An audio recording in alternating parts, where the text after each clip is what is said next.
kita. Satu hal terakhir sebelum Abi pamit, Abi ingin sampaikan, jangan pernah berkecil hati. Allah, Tuhan menunggu kehadiran kita. Seberapa besar pun kotornya diri kita, kita masih berproses dan kita dikasih petunjuk untuk meninggalkan hal-hal yang memang tidak baik. Kapan waktunya? Proses kita masing-masing. Tapi jangan pernah merasa diri kita sudah lebih mulia dari orang lain.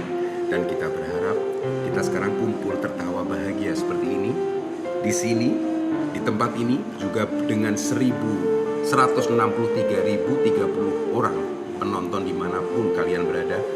Abi berharap nanti kita reunian di surga, insya Allah. Amin. Amin. Terima kasih.